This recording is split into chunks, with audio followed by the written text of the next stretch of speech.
자, 안녕하십니까. 안영찬입니다. 이제 진짜 마지막 강의네, 그죠? 마지막 강의 때 우리가 가등기 담보 등하는 법률하고 부동산 실권리자 명의 등기하는 법률을 볼 건데요. 일단 한 시간에 이거 다 할 거잖아요, 그죠?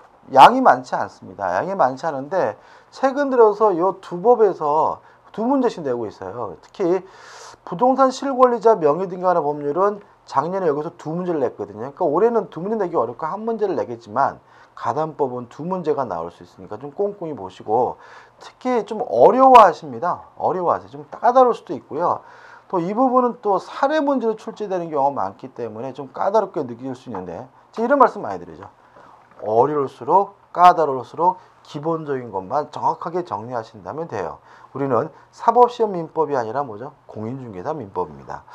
일단 이 가등기 담보들이라는 법률을 우리 473페이지 들어가기 전에 용어부터 좀 정리해 볼게요. 용어. 자, 을이 갑에게 1억을 빌려주면서 채권을 담보하기 위해서 갑소유 A 부동산에 대한 소유권을 이전해 준다면 이걸 우리가 뭐죠? 양도담보라고 하죠. 따라서 양도담보란 소유권을 이전하는 방식으로 이루어지는 담보가 뭐죠? 양도담보고, 만약에 소유권을 이전할 때 매매를 원인으로 소유권을 이전한다면 이게 뭐가 돼요? 매도담보가 되는 거죠. 어렵지 않죠, 그죠? 이게 가등기 담보예요. 자, 이렇게 할 수 있어요. 돈을 빌려주면서 12월 31일까지 갚아라. 네가 만약에 12월 31일 날 돈을 안 갚는다면 그때는 요 A 부동산에 대한 소유권을 이전해 다오라고 계약할 수가 있고요. 돈을 갚을 수도 있고 안 갚을 수도 있고 불확실한 거니까 이건 뭐죠? 조건이고, 조건부 권리도 등기할 수 있는데 무슨 등기로 하냐면 가등기로 하거든요. 근데 이 가등기의 목적이 돈 빌려주고 담보하기 위한 것이니까 이게 뭐가 되는 거예요? 가등기 담보가 되는 거죠. 그럼 두 가지의 차이점을 알 수 있죠. 돈을 빌려주면서 미리 소유권 이전 등기해 주는 것은 양도담보, 매도담보고요. 돈을 빌릴 때는 소유권 이전 등기를 안 하고 안 갚으면 넘겨준기로 조건부로 계약을 하고 가등기를 한 것이 뭐예요? 가등기 담보가 되는 거죠.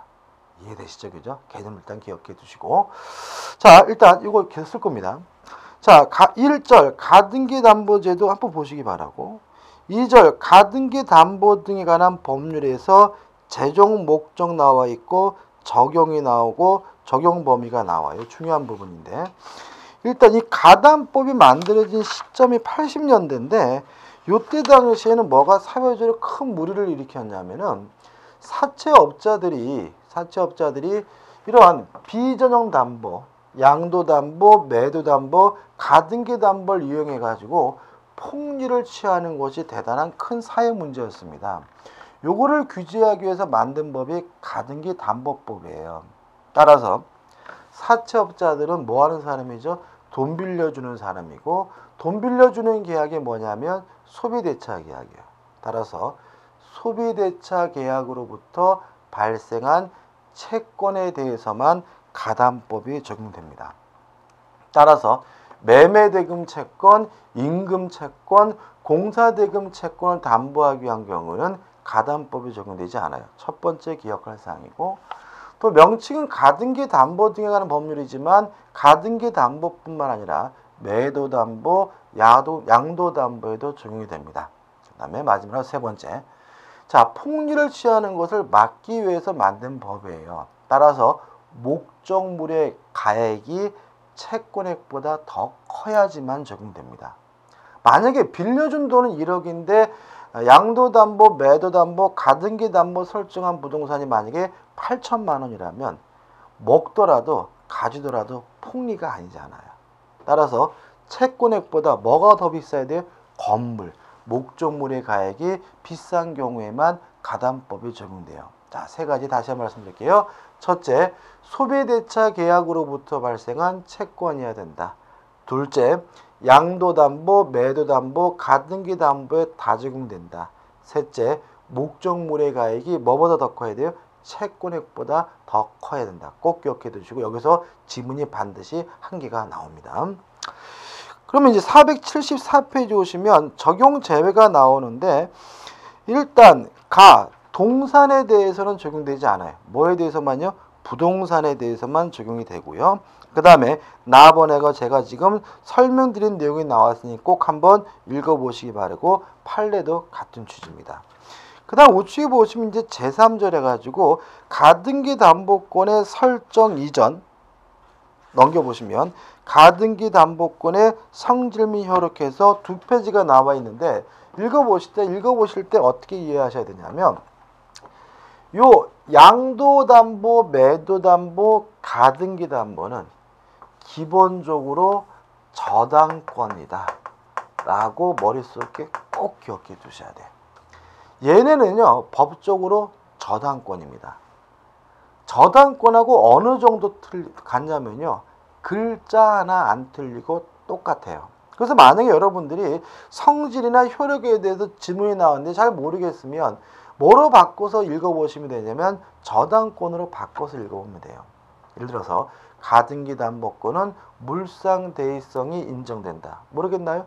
저당권으로 바꿔서 저당권은 물상대의성이 인정된다. 맞는 거죠. 양도담보는 우선변제권이 있다. 뭐로 바꿔요? 저당권. 저당권은 우선변제권이 있다. 그럼 뭐죠? 맞는 거잖아요. 아주 쉬워집니다. 그래서 저당권하고 글자 하나 안 틀리고 똑같다. 그럼 뭐가 다르냐? 얘는 권리, 취득에 의한 실행을 할 수도 있다는 요 하나가 뭐죠? 다른 거예요. 그래서 얘는 기본적으로 뭐예요? 저당권인데 혹이 하나 더 붙은 거예요. 어떻게 실행할 수 있다고요? 권리, 취득의 방식에 의한 실행을 할 수 있는 특수한 저당권이 뭐예요? 가등기 담보, 양도 담보, 매도 담보인 거예요. 자, 이해되시죠? 그죠? 그럼 연습을 해보자고요. 자, 이거 보자고요. 가등기 담보 가지고 갈게요. 자, 돈을 빌려주면서 12월 31일까지 안 갚으면 소유권을 넘겨주겠다고 가등기로 정했어요. 그러면 이 가등기는 등기부 갑구에 기재해야 되겠어요? 을구에 기재해야 되겠어요? 여러분들 아마 공시법 시간에 배우셨겠지만 소유권에 관한 사항은 갑구, 소유권 이외의 권리는 뭐죠? 을구거든요. 안 갚으면 뭘 넘겨주는 거예요? 소유권을 넘겨주는 것이니까 이것은 소유권에 관한 사항이기 때문에 어디다 갑구에다 기재하는 거거든요. 그래서 1번 해가지고 현재 갑 앞으로 소유권 등기가 되어 있는데 2번에서 을 앞으로 뭐가 설정됐냐면 가등기 담보가 설정되어 있다고 가정을 해볼게요. 그 다음에 을구에는 뭐가 있냐면 예를 들어서 3번 해가지고 1번에서 병 앞으로 저당권이 설정이 되어 있고요. 2번에서 정 앞으로 저당권이 설정되어 있다고 가정을 해볼게요. 이해 가지고 할 겁니다. 이 예를 기억하시는 거 왜냐면 요 예밖에 안 나와요. 자, 경매가 됐습니다. 정저당권자 경매를 신청했으면 요 가등기 담보는 소멸될까요? 안 될까요? 무조건 소멸됩니다. 왜냐하면 얘는 뭐라고요? 저당권이니까요. 자, 다시 말하면 모든 저당권은 무조건 소멸한다는 원칙이 무에도 적용되는 거예요. 가등기 담보, 양도 담보, 매도 담보에도 적용되는 거예요. 일단은 얘가 뭐기 때문에 저당권이기 때문에. 따라서 병정뿐만 아니라 누구도요? 을도 소멸하게 돼요. 자, 가등기 담보도 저당권이니까 뭐가 있어요? 우선 변제권이 있고 등기된 순서에 따라서 배당을 받겠죠. 자, 이것도 공시번씩 배우셨을 텐데 같은 구에서 동구에서 우열을 따질 때는 순위 번호만 가지고 따지면 돼요. 근데 만약에 구가 다르면 별구라면 순위 번호만 가지고 우열을 따질 수는 없고요. 접수 번호까지 확인하셔야 되는데 접수 번호를 확인해 봤더니 만약에 병이 가장 빠르고 을이 그 다음이고 정이 만약에 세 번째라면 무조건 셋 다 소멸하고 병, 을, 정의 순서로서 뭘 받습니까? 배당을 받고 여기까지는 가등기 담보를 뭐로 취급하는 거예요? 저당권으로 취급하는 거고요. 여기까지는 무엇에 따라서 해결하는 거예요? 민법에 따라서 해결하는 거예요. 그럼 이제 477페이지 보시면 가등기 담보 실행해가지고 이제 가담법의 구체적인 내용은 들어갈 건데 뭘 공부할 거죠? 요거죠. 권리 취득에 의한 실행을 공부할 거다 이거죠. 자, 보자고요. 자, 지금 우리 갑한테 돈을 빌려주면서 12월 31일까지 갚으라고 했어요. 그러면 을은 변제기 12월 31일까지는 기다려야 되는 거죠. 근데 이 그지 같은 놈이 12월 30일이 됐는데도 돈을 안 갚아요. 그러면 을은 갑한테 뭐라고 하겠습니까? 약속대로 돈을 안 갚았으니까 내가 이 건물을 넘겨받겠다라고 뭘 하게 되냐면 실행 통지를 하게 됩니다. 자, 실행 통지라고 바로 소유권을 넘겨받을 수 있느냐? 그럴 수는 없고요. 가담법에서는 채무자를 보호하기 위해서 2달 기다리라고 하는데 이 2달을 뭐라 그러냐면 청산 기간이라고 합니다. 2달 동안 기다렸는데도 돈을 안 갚아요. 그러면 이제 가등기 담보권자는 채무자에게 뭘 주냐면 청산금을 지급하게 되는데 이 청산금을 지급할 때는 뭘 받게 되냐면 본등기할 수 있는 서류를 교부받게 됩니다. 다시 말하면 청산금의 지급과 본등기 서류 교부는 뭐죠? 동시이행 관계인 거예요. 그러고 나서 자기 앞으로 본등기를 하게 되면 모든 절차가 다 끝나게 됩니다. 다 한 겁니다. 자, 여기서 이제 우리 공부하실 때 조심할 점이 뭐냐면 책을 보시면 참 난해합니다. 난해한데 이거를 난해하고 뭔 소리인지 모르는데 수편지로 외우시면 이게 개갈이 안 나요. 문제 해결 안 돼요. 그래서 먼저 큰 틀을 기억하자고요. 변제기가 지난 후에 뭐라고요? 실행통지라고 2달 기다렸다가 청산금을 지급하고 뭐하면요? 본등기를 하게 되면 모든 절차가 다 뭐하게 돼요? 끝나게 된다. 큰 틀을 먼저 기억하시고요. 여기다가 이제 살을 붙이는 겁니다. 자, 실행 통지를 할 때 뭘 알려주냐면 청산금이 얼마인지를 알려주게 됩니다. 물론 청산금이 없더라도 그 사실을 통지해 줘야 되는데 청산금을 계산하려면 목적물의 가액을 평가해야 되거든요. 요 목적물의 평가 방법에 대해서 우리 판례는 굳이 객관적일 필요는 없다. 임의적으로 주관적으로 평가하는 것도 유효하다는 것이 우리 판례 입장입니다. 그래서 여러분들이 이제 부동산학개론 배우시면은 이제 후반부에 감정 평가해가지고 부동산의 가치를 계산하는 방법을 배우거든요.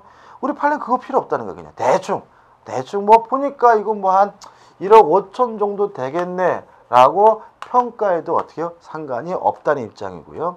만약 이것이 객관적 가치에 미달되더라도 일단은 다툴 수 없다는 것이 우리 판례 입장입니다. 상식적이지 않기 때문에 잘 나와요.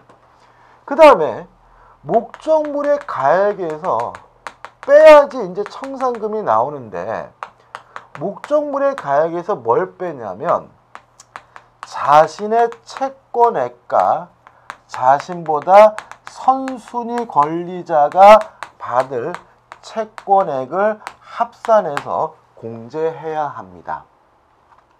왜 그러냐면 가등기 담보가 권리 취득에 의한 실행을 하게 되면 가등기 담보보다 선순위 권리는 소멸하지 않기 때문이에요. 물론 가등기 담보보다 후순위 권리는 무조건 뭐가 되냐면 소멸하게 됩니다. 자, 이런 얘기입니다. 자, 여기서 보시면 을이 갑에게 1억을 빌려주고 목적물의 가액이 1억 5천이라고 가정을 해볼게요. 그럼 일단 우리가 생각할 때는 얼마 남는 거예요? 5천만 원 남는 거잖아요. 근데 요 병은 을보다 선순위이기 때문에 가등기 담보권자가 소멸되더라도 권리가 뭐 되지 않냐면 소멸되질 않아요. 예를 들어서 만약에 병이 받아야 될 돈이 2천만 원이고 3천만 원일까요? 3천만 원이고 정이 받아야 할 돈이 5천만 원이라고 가정을 하면 정은 어차피 소멸되니까 을의 입장에서 뭐 할 필요는 없어요? 신경 쓸 필요가 없지만 병은 을보다 선순위라는 이유로 뭐 되잖아요? 소멸되지 않고 남아있기 때문에 요 병한테 3천만 원을 뭐 해야 되는 거예요? 갚아야 하는 거죠. 따라서 자신의 채권액에다 누구의 병이 받을 돈, 선순위 권리자가 받을 돈까지 합산해가지고 공제해야 되고요. 이 사례에서는 청산금이 얼마가 되는 거죠? 2천만 원이 되는 거죠. 이해되시죠? 이거 아주 잘 내는 부분이죠. 그 다음에 실행통지는 누구한테 하느냐? 채무자에게 하는 거고요. 만약에 제3취득자가 있다면 제3취득자에게도 하고요. 만약에 물상보증인이 있다면 물상보증인에게도 실행통지를 해야 되는 거예요. 근데 주의하실 것은 요 채무자 등에게 실행통지를 한 후에 통지했다는 사실을 또다시 누구한테 통지해 줘야 되냐면요.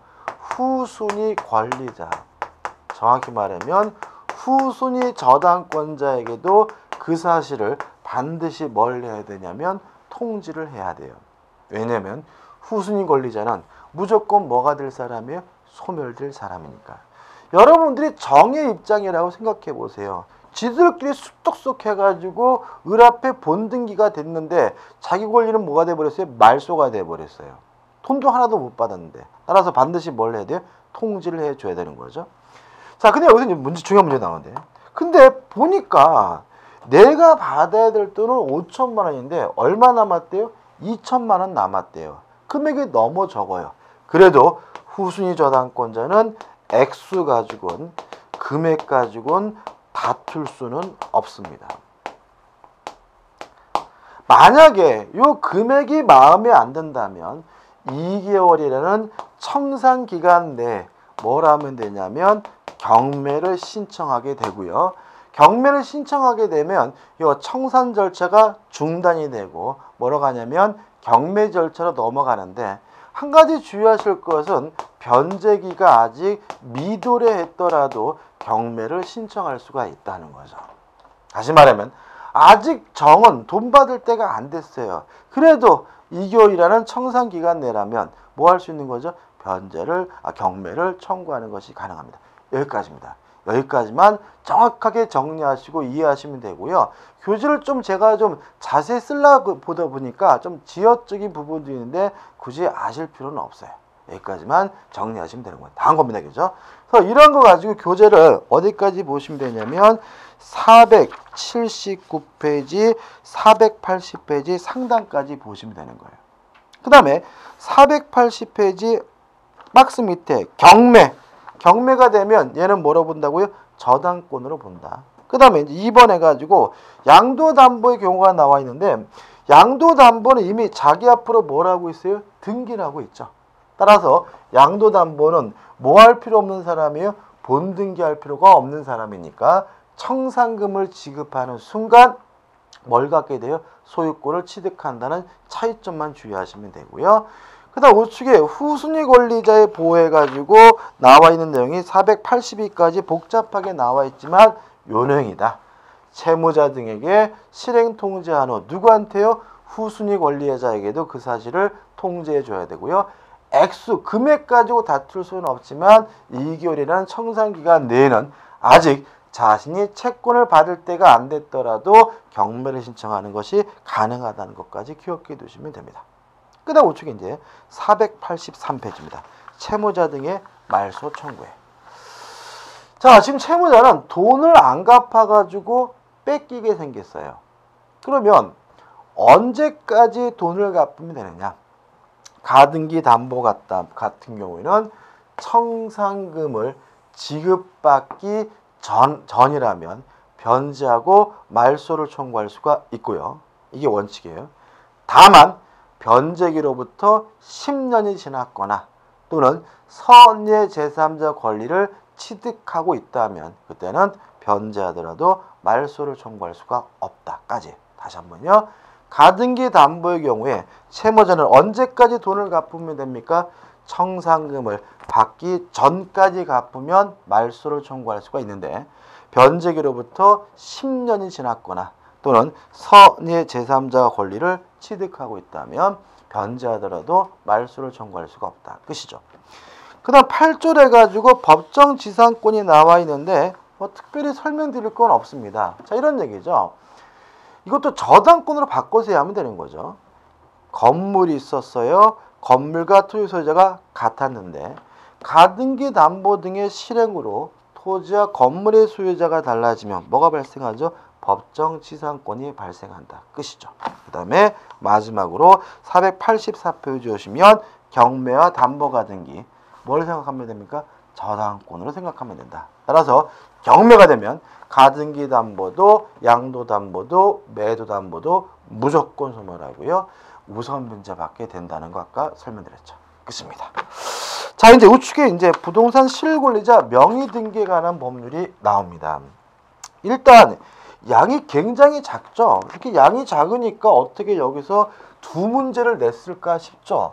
근데 실질적으로는 세 문제라고 볼 수도 있어요. 근데 아무튼 이게 문제를 양이 작은데도 불구하고 여러 문제를 낼 수 있는 이유는 이게 사례 문제를 내기 때문에 문제가 어떻게 해요? 다양하게 낼 수가 있어요. 그래서 우리가 일단 부동산 실권리자 명의 등기에 관한 법률은 내용은 간단해요. 내용부터 먼저 정리해보면 이렇습니다. 부동산 실권리자 명의 등기에 관한 법률은 명의 신탁을 금지하고 있습니다. 따라서 남의 이름으로 부동산을 등기하는 행위, 이름을 빌려서 내 부동산을 등기해 놓는 행위, 이러한 명의신탁은 금지하고 있기 때문에 명의신탁 약정은 뭐냐면 무효고요. 금지하고 있기 때문에 명의신탁 약정에 의한 물권 변동, 다시 말하면 등기도 원칙적으로 무효입니다. 다만 항상 무효인 것은 아니고요. 이 명의신탁이 만약에 계약 명의신탁이고요. 매도인이 선이 모르고 있다면 물권 변동은 등기는 무효가 아니라 뭐죠? 유효할 수가 있고요. 그 다음에 예외적으로 이 명의신탁이 허용되는 경우가 있습니다. 세 가지인데, 첫째, 부부간에는 세금 포탈 등의 불법한 목적이 없다면 허용이 되고요. 두 번째, 종중재산에 대해서도, 세 번째, 종교단체 재산에 대해서도 세금 포탈 등의 불법한 목적이 없다면 예외적으로 뭐가 돼요? 허용이 됩니다. 그래서 여러분들이 총 명의신탁은 그래서 교재 보시면 취지에 나와 있죠. 적용 범위는 부동산에 관한 소유권 기타 물권에 관한 명의신탁을 금지하고 있어요. 적용 제외는 너무나 당연한 것이고요. 효력해서 원칙적으로 뭐죠? 무효다. 넘겨보시면 이자간 명의신탁에서 명의신탁의 종류가 쭉 나오고 있는데, 일단 교재는 뭐죠? 세 가지가 나와 있는데 실제로는 네 가지를 공부해야 돼요. 왜냐하면 유효한 명의신탁도 공부해야 되거든요. 그래서 일단 교재에 나와 있는 명의신탁부터 보도록 하겠습니다. 자, 첫 번째 이자간 명의신탁이 나오는데 사례를 가지고 공부하셔야 되고요. 갑과 을도 제가 설명드린 걸로 기억하시면 좋습니다. 첫 번째, 이자간 명의신탁이에요. 갑과 을이 명의신탁 약정을 하고요. 그 약정에 의해서 갑이 을에게 이전 등기를 해줬다면 두 사람이 한다 그래서 이것을 이자간 명의신탁이라고 하고요. 요 갑을 명의신탁자라고 하고 을을 명의수탁자라고 합니다. 자, 명의신탁 약정은 무효입니다. 그뿐만 아니라 물권 변동 등기도 뭐죠? 무효입니다. 따라서 명의신탁자인 갑에게 아직도 뭐가 있어요? 소유권이 있고요. 갑은 자신이 소유권자란 이유로 의뢰 등기에 대해서 말소 등기나 이전 등기를 청구하는 것이 가능합니다. 보통 명의신탁은 왜 하냐면요. 뭐 세금 안 내려고 하거나 또는 돈 안 갚으려고 하는 게 일반적이잖아요. 이런 것들은 인간 본성의 발현이기 때문에 반사회적이지 않은 거예요. 따라서 어떻게 해요? 불법 원인급여가 아니기 때문에 갑 스스로 무효라고 주장하면서 의뢰 등기에 대해서 말소를 청구하는 것이 가능하고요. 다만 을이 자기 앞에 등기된 것을 기하로 병한테 팔아먹고 병한테 이전 등기를 해줬을 때 요 제3자는 일단 선이든 악이든 묻지 않고 뭘 갖게 되냐면 소유권을 가져요. 다만 병이 이러한 을의 배신 행위에 아는 것을 넘어가지고 적극 가담하게 되면 을과 병 간의 매매가 반사회적 법률에서 무효가 되기 때문에 뭘 취득하지 못하냐면 소유권을 취득하지 못한다까지 꼭 정리하셔야 되고요. 이게 뭐라고요? 이자간 명예신탁이에요. 그 다음에 두 번째 명예신탁은 삼자간입니다. 갑이 병이 소유하고 있는 요 A 토지를 사고 싶어요. 그래서 갑이 을과 만나가지고 매매 계약을 했어요. 그럼 병이 뭐가 되는 거죠? 매도인인 거죠. 매매 계약을 하고 자기 앞으로 등기를 했다면 문제가 없는데 을과 만나가지고 명의신탁 약정을 하고요. 그 약정에 의해서 매도인으로 해서 명의수탁자인 을로 직접 등기가 이루어졌다면 이걸 세 명이 한다 그래서 삼자간 명의신탁이라고도 하고요. 갑을 거치지 않고 직접 등기됐다 그래서 중간 생략형 명의신탁이라고도 합니다. 효과입니다. 일단 갑과 을 간의 명의신탁 약정은 무효입니다. 을 앞에 이루어진 등기도 뭐예요? 무효입니다. 따라서 매도인인 병에게 아직도 뭐가 있는 거예요? 소유권이 있는 거예요. 여기서 따라서 이 병은 자신이 소유권자는 이유로 을의 등기에 대해서 말소를 청구하는 것이 가능한데요. 여기서 우리가 잊지 말 것은 유효한 것이 있습니다. 갑과 병 간의 매매 계약은 무효가 아니라 뭐죠? 유효하고요. 따라서 갑은 소유권은 없지만 병에게 이전 등기해달라고 요구할 수 있는 뭐는 있냐면 채권은 있는 거예요. 따라서 갑은 자신의 채권을 이유로 병의 소유권을 대위 행사하는 것은 가능합니다. 다시 말하면 갑이 을에게 직접 말소 등기나 이전 등기해달라 청구할 수는 없어요. 다만 병을 대위해서 말소시킨 후 이전 등기 받으면 갑이 뭘 취득할 수 있는 거죠? 소유권을 취득할 수가 있는 겁니다. 끝입니다. 그 다음에 이제 세 번째입니다.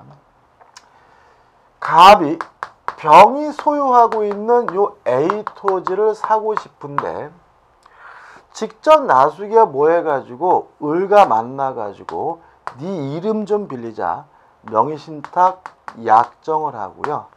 그뿐만 아니라 네가 내 대신 사라고 위임까지 했어요. 그래서 을이 명의수탁자인 을이 매도인인 병을 만나서 직접 매매 계약과 이전 등기까지 했다면 명의수탁자가 직접 계약을 했다 그래서 이걸 우리가 계약 명의신탁이라고 하고요. 이것도 원칙적으로 약정도 무효고 등기도 무효인 것이 원칙이에요. 다만 매도인이 갑을 사이의 명의신탁 약정에 대해서 선이라면 물권 변동은 등기는 무효가 아니라 뭐죠? 유효가 됩니다. 따라서 을 명의수탁자는 확정적으로 뭘 취득하냐면 소유권을 취득하게 돼요. 자, 이랬을 때 이 갑은 뭘 할 수 있느냐에 대해서 학설이 좀 설랑설레하는 것도 있고요. 또 이게 요 법이 시행되기 전과 후가 법이 좀 다르기 때문에 우리가 교재에 시판되는 교재를 보면 막 이상하고 야릇하게 되어 있는데 결론만 기억하자고요. 이미 을이 확정적으로 소유권을 취득했기 때문에 갑이 을에게 소유권 자체는 돌려달라고 반환 청구할 수는 없는 거예요. 누구 거예요? 을 거니까.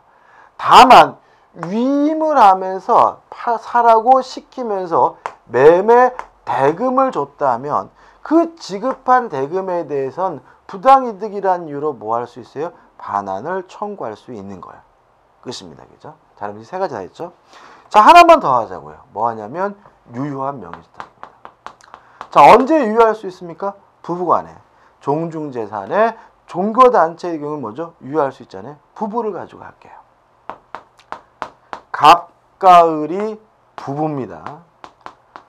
부부인데도 불구하고 명의신탁 약정에 의해서 남편의 이름으로 되어 있던 부동산을 을 앞으로 뭘 해줬냐면 이전 등기를 해줬어요.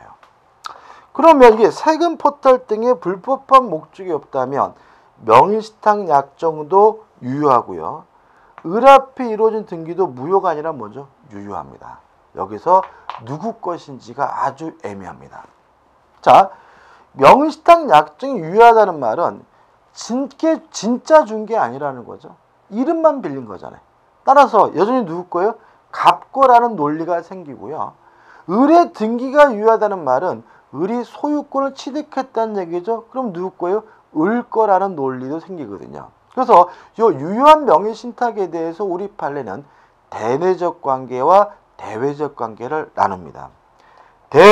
대내적으로는 갑과 을끼리는 진짜 준 게 아니라 이름만 빌려준 거니까 갑에게 아직도 뭐가 있냐면 소유권이 있는 거고요. 대외적으로는 제3자에 대해서는 을 앞에 이루어진 등기가 유효하기 때문에 명의신탁자인 을에게 소유권이 있다라고 이해하고 있습니다. 그래서 유효한 명의신탁은 대내적으로는 누구 겁니까? 신탁자 겁니다. 대외적으로 누구 겁니까? 수탁자 거다라고 이해하시면 나중에 문제 풀 때도 편하게 이해할 수 있습니다. 자, 여기 다 끝났는데요. 제가 지금 정리하면서 빨간색으로 쓴 부분이 있어요. 특징입니다. 소유자가 다 달라요. 자, 이자간 명의신탁은 누가 소유자예요? 신탁자가. 3자간 명의신탁은 누가 소유자예요? 매도인이. 계약 명의신탁은 누가 소유자예요? 명의수탁자가. 유효한 명의신탁은 누가 소유자입니까? 대내적으로는 명의신탁자, 대외적으로는 뭐죠? 명의수탁자. 네 가지 종류가 다 소유자가 다르기 때문에요. 이거 유의해서 생각해 보시면 충분히 이해할 수 있고요. 이걸 처음에 들으시면 와 이거 뭐 그지같이 되게 복잡하네 이렇게 되는데요. 한번 들어보시고 연습장을 펴시고 한 번만 연습해 보시면 충분히 극복할 수 있습니다. 사례가 다양하지 않습니다. 여기 나와 있는 네 가지 사례만 나오니까 충분히 문제 푸실 수 있습니다. 끝입니다. 요제 우측에 판례가 나와 있는데 판례는 뭐 큰 의미는 없습니다. 자, 이렇게 해서 드디어 이제 민법 강의를 마치게 됐죠. 그죠? 일단 책을 다 봐면 이제 일단 기분이 뭐죠? 뿌듯하시죠? 그죠? 일단 아마 여러분들이 이 동영상을 끝까지 여기까지 다 오신 분들이라면 저는 개인적으로 90% 이상 합격할 가능성이 있는 분이라 생각됩니다. 왜냐하면 중간에 포기 안 하시고까지 다 왔으니까요. 자, 근데 여기서 문제는 뭐냐면 한 번 다 듣고 한 번 다 봤더라도 아직 뭐죠? 시작이라는 거예요. 공부는 어떻게 해요? 10월 달까지 계속 해야 되는 거거든요. 그래서 어떻게 하시는 게 좋으냐?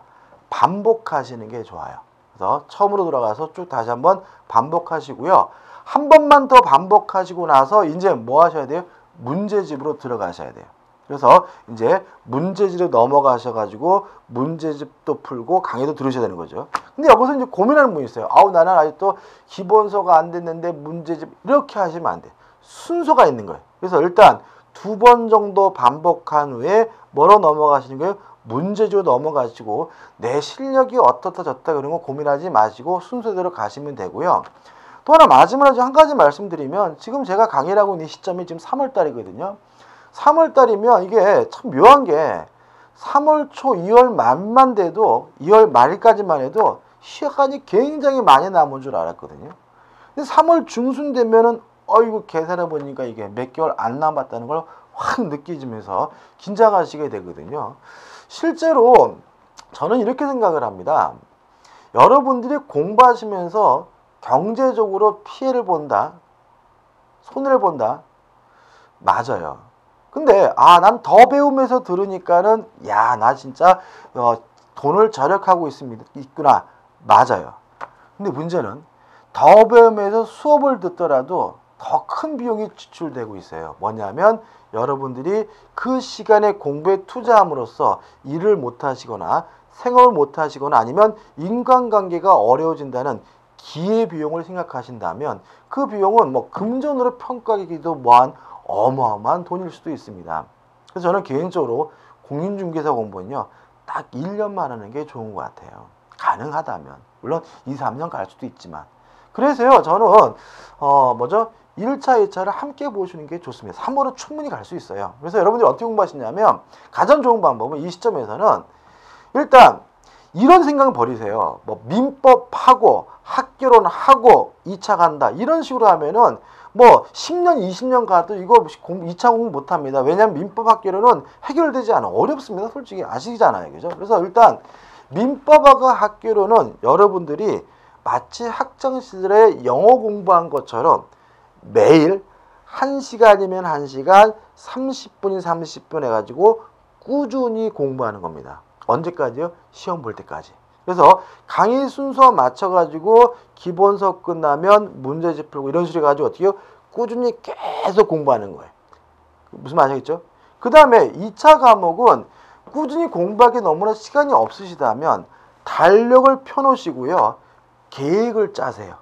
계획을. 그래가지고 3월 봄철이라면 여러분들이 뭘 반드시 해결하셔야 되냐면 여름이 되기 전까지 중개사법, 세법, 지적법 이런 과목은 일단 2차 과목을 정복하셔야 돼요. 만약에 이런 거 안 한 상태에서 바로 여름이 돼버리면요.